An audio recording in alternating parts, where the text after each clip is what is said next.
Good morning, everybody. Welcome to the show. It's the Rob from Kiss 106 and 103GBFRocks.com.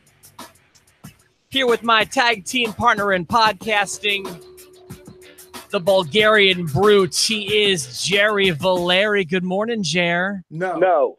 We're not doing it your way. We're not doing it your way. No, we're doing it my way. I see what you're doing. Give me what I want. We just need. What I want. No, you give me what I want. You give me what I want. Rob, give me what I want.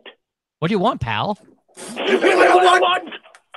You give me what I want. You give me what I want. You give me what I want, pal. It's been too long since we've had a good old Valeri impression to start the show. Oh boy. I am soaked. You are soaked. Are you okay? I got it all over the board. Hold on. Before Jerry gets fired. Oh, look, and he's already shirtless. And we are off and running on this episode of Post to Post. I got you, pal. You're good. While Jerry tries to not get fired by cleaning up his board, which he spilled, I'm assuming, water all over. By the way, you're looking good, pal. That whole promo last night made me laugh a lot. I liked it. But it was just like, give me what I want. What do you want? Give me what I want. It was like me talking to Kelly about where we're going to go out to eat. What do you want to eat? It doesn't matter. But it does matter. Just tell me what you want. So you know what I've been learning, and here's a pro tip for guys who find themselves in that situation. So I found whatever I want to eat is the wrong answer. I'm assuming you found yourself in that boat too? She says it doesn't matter where we go, except for the next 10 places you list. Okay, so for me, it's 2.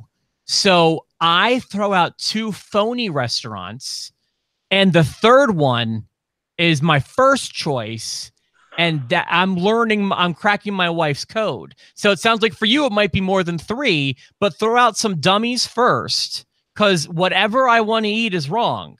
So throw out the 2 dummies first. For you, it might be more, but that's what you got to do. So I'll list 13 restaurants and then say Cracker Barrel. Exactly. I have been showing anybody who would listen to it the opening story from yesterday's podcast with you buying Evan that wand. Oh God! Did they like it at least? Oh, Jerry, it was so funny. You did a great job with that. I got hustled. I got hustled. Just tell me what you want. Give me what I want. Give me what I want, Hunter. Give me what I want. Now I know we're jumping to the middle of the show, but that's fine. Two thoughts from that thing. One, I thought it was really well done. Two, did Batista seem nervous and a little flubby? Have you muted things? I got word there's a slight echo on you. Oh, son of a bitch. Now I have. Okay, thanks, Benny. Appreciate it, pal. Hopefully it didn't ruin your promo, Jer. It might have, but it just makes it all the better. It's so weird because I have a control panel over here and I have your phone muted, but it doesn't work. Like, it gives me the option to mute you, but it doesn't. And he said it's better. So thanks, Benny, for letting us know. Benny, I appreciate it. And also, Benny sent us, there was a nice shot at Penn State that happened between commercial breaks, which I don't even know how Benny found that, but as 2 Penn Staters, we appreciated that. So thanks for keeping us in the loop yesterday, Benny. I'm interested that Paul Heyman used that. Like he did like the cheap heat. He said, the University of Minnesota is better than Penn State, but they were in Pittsburgh. And so while there are a lot of people in Pittsburgh that went to Penn State, it's a Pitt. Like, the shot would have been to take at Pitt, but I get it because Penn State wrestling has won national championships like 5 of the last 7 years. They just won the Big Ten championship. Like, the Penn State wrestling program is the best under Cale Sanderson. So I get the shot, but in Pittsburgh, it doesn't work quite as well as like when Elias takes a shot at Antonio Brown in the middle of the night. That was funny. So I feel like it actually is a pretty good choice because of all the negative press Penn State's gotten over the past 5 years or however long it's been since Sandusky. Sure. I forget to look at it from that perspective because I'm so close to it. Yeah, I understand that. So I appreciated Benny keeping us in the loop and thinking of us when he saw that. Thank you, Benny. Did you think Batista was nervous in that promo? Like he was flubbing some stuff. He seemed nervous at first. A little bit, and I wish you would have seen last week's episode. I know you didn't because you're on vacation. His promo last week was an Instagram promo, so it was less than 60 seconds, but it was rough. Oh, I thought they did a good job last night, and I thought Triple H was doing a great job. I'm interested in their fight. Keep them from touching each other. So if you remember last time, and I'm pretty sure it was me and you talking about it, I said I was not interested because I know it's just going to lead to a match I don't care about. Sure. And I will say that last night they did the one thing that hooked me. Do you know what that was? Kept them from touching each other? No. What it was they told us it's going to be Batista's last match. So, and I like the way they did it because that was something that seemed logical. This guy who's having a successful Hollywood career wants to end his wrestling career on his terms. And I can get behind that slightly real thing. I know the stuff with Ric Flair and Triple H is fake, but I believe him wanting to end his career on his terms is real. Plus, I know it's not going to go beyond WrestleMania. So you just got me interested because I know it's just going to lead to one match, which I probably won't like, but I can deal with. I mean, it's going to have a sledgehammer. It's no holds barred. It'll be okay. It'll be a Triple H Mania match. Yeah. So they did a good job convincing me that I'm now interested in it. So that worked for me. I know you were making fun of Batista with your opening promo. I still think the one I want to hear you reenact most is Ronda Rousey, because every time she takes the mic, I tell my wife she needs to slow down. She was going pretty fast. I thought it was, I may be on an island here, but I thought that was the best promo she's cut so far. It might be, but she still needs to slow down. Like you're just a joke. You're a joke. Becky's a joke, and Charlotte's a joke, and you carny ass carnies are jokes. But it's like the Micro Machines man or an auctioneer. Like it's just she says too many words per second. She can't control her face either. It's either smiley or she looks like she's going to cry. Yeah, wrestlers don't talk that fast. Wrestlers, they let their stuff sink in. They speak very slowly and calculating, and they leave room for the what chant, and they just do it like this. You don't do it like a normal person would. That's not what wrestlers do, and it's not what Ronda, I think, would benefit from just slowing down. I didn't mind it, but I see what you're saying. It's tough. It's like in radio. I mean, that's a complaint you constantly have to tell first year through 5 years is to slow down. Oh, we're going to hear that complaint here in about 14 minutes, pal. But no, you're going to hear shorten it up. But I mean, that's the one I hear all the time. But slow down, because it's easy to go on there and you just start talking and you're nervous and the adrenaline's pumping and that's all, folks. And then next thing you know, you're like, I'm going to give Dana Brooke an arm bar for $60. I'm not paying $5 for you to put an arm bar on Dana Brooke. By the way, and I don't know if I would have been able to put my finger on it without my wife pointing it out. Oh my gosh. You know Dana Brooke looked funny last night, right? She got some work done on her face. I could see it. Oh my gosh. Specifically on the lips. She looks like a duck. She looks like someone put like air in her lips. I know that it's going to settle, but I feel like someone needs to tell women this is not, sometimes it's too much. That's what it looks like.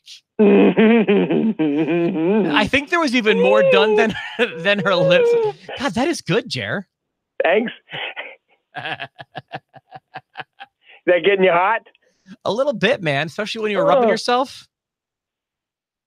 Give me what I want. I want duck lips. I thought the Ronda thing was good, though, and I thought the Hunter thing was good, and I thought there were a lot of big stuff happening. Jer, I feel like you're coming from a position where you have to convince me, and I want to say, for the last 3 weeks, including the pay-per-view, Raw was good. Raw was really good. Raw, here's how good Raw was. I was so exhausted, so dead, that I was like, I wanted to stick around for the Batista thing, and I was just hoping that the Batista thing wasn't going to be last. And then after the Batista thing, they kept me hooked. and I didn't go to bed. And I was going to get up in the morning and finish it, but I was like, I wanted to keep watching. I thought the beginning was a little slow. The Shield promo was uninspiring for them usually. Turned into something I cared about, though. Yeah, the Shield part maybe not so much, but when Heyman came out and then introduced Shelton Benjamin of all people, and I'm glad the announcers did a really good job, because I didn't have the Shelton Benjamin Brock Lesnar connection, and so they did a good job of filling me in. I forgot that Shelton Benjamin wrestled at Minnesota. I forgot that he's legitimately friends with Brock Lesnar. Now, I do think that the WWE suffers from not having their Universal Champion on every Raw leading up to WrestleMania. You can't change my mind on that. But I will say Shelton Benjamin did a good job, and Paul Heyman on the announce desk getting smashed with questions, I thought was great. I thought it was really well done. Yeah, I will say I didn't forget that they had that connection, but it didn't come to my mind until they made it very clear, which was well done. And I think seeing Shelton on Raw and having a great match was a great way to get the show started. It was still before the first commercial break. There's definitely been a change in the writing style, because they're not only moving things faster and working into the back more, and everybody's starting to get a story, but they're putting guys on the TV screen that I haven't seen in a while. You don't always have to see the same people. Throw in a Shelton Benjamin. Instead of having the same women we always see, throw Dana Brooke out there and let her get beat around by Ronda for a little bit. Absolutely. You know, No Way Jose comes out with Elias. Like, whatever. Like, Apollo Crews. They're just showing us people that we haven't seen in a while, utilizing the entire roster. I like it. It's funny. There's kind of like an inside joke with John and I, because John and I had a similar conversation to the one you and I had yesterday about, I don't want to oversimplify things, but, it seems kind of coincidental that the same week Bruce Pritchard returns is the week that things start to take off again. Until I saw this article, and I want to show you from my phone. And now we attribute everything to this person. Give me 1 sec to pull this up. Okay. Tell me if you can read this. I know there's a bit of a glare. I'm trying. Hold on. Hold on. All right, hold on. Let me mask the light.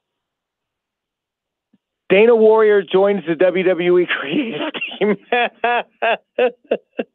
Oh, it's got to be her. So we attribute everything now to Dana Warrior. All the good stuff is just being booked by Dana.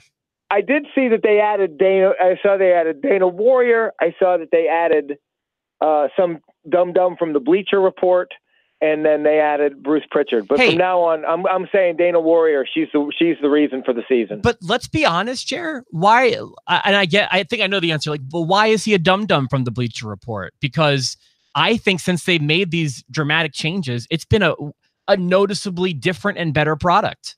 I just call him a dum-dum. I mean, I call everybody dum-dums. I just say some dum-dum from this place and some dum-dum from that place. So I'm sure he's good. You know that it all seems to stem from Arn Anderson being fired in real life. I wonder if it was addition by subtraction, getting rid of some of the old heads. Did you hear the story about what happened to Arn? I heard a little bit about, did you hear about he had a blow up with Vince McMahon at a house show? Yes, because he let somebody perform drunk. Oh, okay. So you did know this. And maybe I'm the only one who didn't know this then. And who was the person? I forget again. First of all, this is super allegedly. Allegedly, Alicia Fox. Yep. Yeah, allegedly. I almost said Alicia Keys, but she's not on the roster. So, by the way, shame on both of them. I think that's incredibly bad taste. Yeah. Personally. And I've seen her acting lately, and are we sure it was just booze? I feel like if she came to the arena in that kind of condition, so long, pal. Send her home. What do you need to put her in the ring for at a house show? No one bought a ticket to see Alicia Fox. I agree with you, pal. I agree with you. Her mother could have been there and still been like, I came for Ronda Rousey. Speaking of Ronda Rousey, one more time, congratulations to that referee for taking the hardest shot of the night. She slapped him so freaking hard, I thought his teeth were going to fall out of his butthole. Insane. But you're missing the big thing too. I don't know how we've gone this long and not mentioned the parting shot that Drew McIntyre gave Dean Ambrose last night. I mean, I loved that whole thing from beginning to end. Hey, I love that Roman Reigns comes out. It's supposed to be Baron Corbin, and instead it's Drew McIntyre, and we're setting this up. And then I'm a mark. I had to back my screen up. Did Roman really get hurt? Like, they had me fooled so much that the doctor's out there and he's not cleared, and Drew McIntyre backed off him, and I was like, oh, he's really hurt. And he's like, no, I don't want to do this out here. I was like, he's legit hurt. But he wasn't. I got worked.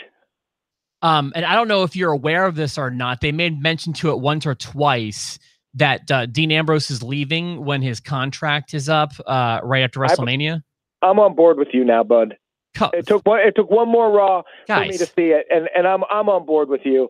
And he's in the main event, and I mean, that was a fun match. That was great, and I love how they just set it up, because it was supposed to be Roman, and there's this 17-minute hole in the show, and Dean Ambrose is like, Triple H, I want the thing, falls count anywhere, and he's like, I'll tell him, and then Drew comes out, and Dean jumps and runs, and then they're in the crowd, and they're going through tables and popcorn, and then Dean eats some popcorn, because that's Dean, and then they're going, and then the Claymore kick while he's in the railing. That was brutal. And then they showed Batista. They gave me what I want. They showed replays of it, and a lot of times that will kind of expose the move, but those replays only made it look harder to me. It looked brutal. The only explanation I have is I think that railing was undone. I think he was holding that railing, so when he gets kicked, he goes with it. Who cares? It didn't feel good. Okay, that didn't feel good. I even liked the old pencil to the eye. Okay, sure, yeah. I had two more things I want to get to. I'm sorry, I have the heart out today. I've got 5 more minutes left before I've got. Get in there. So zip it. There was a new Intercontinental Champion last night. We didn't even talk about that. Yeah, it's because it's Bobby Lashley. That's why we didn't talk about it. That might be why. And Fair then enough. I also have to be. I bet you I'm going to be on an island here. But one of my favorite things I've ever seen Braun destroy happened last night. That's a working car, bud. That was a working car. Okay, you're probably. You know what? Maybe I just got worked. No, but I loved it. I loved it too. And he kicks it and it explodes. I don't think it was a working windshield. That had to hurt his hand. But that seat wasn't bolted in or anything. Okay, I've tried to get child seats out of the van, and I've had a harder time. What about? Okay, fair enough. What about the door? Definitely a working door. I mean, it took some tweaking, but okay. I think it was maybe a working door. It doesn't matter. Enjoy it. You know what? You're right. That was a working 18-wheeler he flipped the one day. I know that. Loved it. And I still loved it. I love this. This is great. I don't love that I thought at SummerSlam that he was going to be the main event of WrestleMania, and now he's feuding with the guys from Saturday Night Live. Who are so out of place. That's a real kick in the shorts. But it's Braun destroying vehicles and stuff. I'm always going to be okay with that. What if it led to Michael Che and Colin Jost versus Braun Strowman and Nicholas at WrestleMania? Keenan Thompson, guest referee. And then last but not least, and I apologize for the quick episode today, guys. It was my fault today. I have to go into a meeting and just get reamed. The Kurt Angle, he not only did he pick up a victory last night. Just go into that meeting.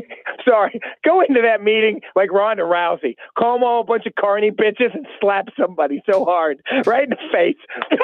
And be like, I'll give you an arm bar for $60. Just throw a fit. Give me what I want. Give me what I want. I'll let you know how that goes over. The Kurt Angle thing I thought was awesome. I normally don't like a Apollo Crews match, but it's time to say goodbye. He said goodbye in Pittsburgh. He's going to get a final match at Mania. I'm okay. I like it because I guess I like when they tell me it's a last match instead of making you guess like the stupid Undertaker. Yeah, I think that's what it is. I think I like knowing because I know that my second favorite wrestler of all time is going to walk into a WWE. I said it like him. That's how much I like him. He's going to walk into a WWE ring for the final time, and I will be able to just know that, hey, this is it. The last live match I'm going to see from Kurt. Who do you think it's going to be against, pal? Oh, man. I wish I would have known you're going to ask me that. Think about it. Think about it and don't answer it. Let that be the question today. Who do you think Kurt Angle is going to wrestle at WrestleMania for his last match of all time? All right, I have a guess too. And I'm going to play the music because I got to go on this. All right. I think I have a guess. It might not be my final answer, so I'm not locking in. You want me to go first or you want to go first? You go first. Baron Corbin. Oh, my. I was hoping John Cena. It's not. I don't know, because it looks like Drew has Dean to me. Everyone was saying Drew's got Cena. It could be. Although when it comes to John Cena, I want him and R-Truth at Mania. Give me what I want. Give me what I want, WWE. Give me what I want. All right, everyone know for the next half an hour, you're having a better life than I am. We'll see you tomorrow right here on Post to Post.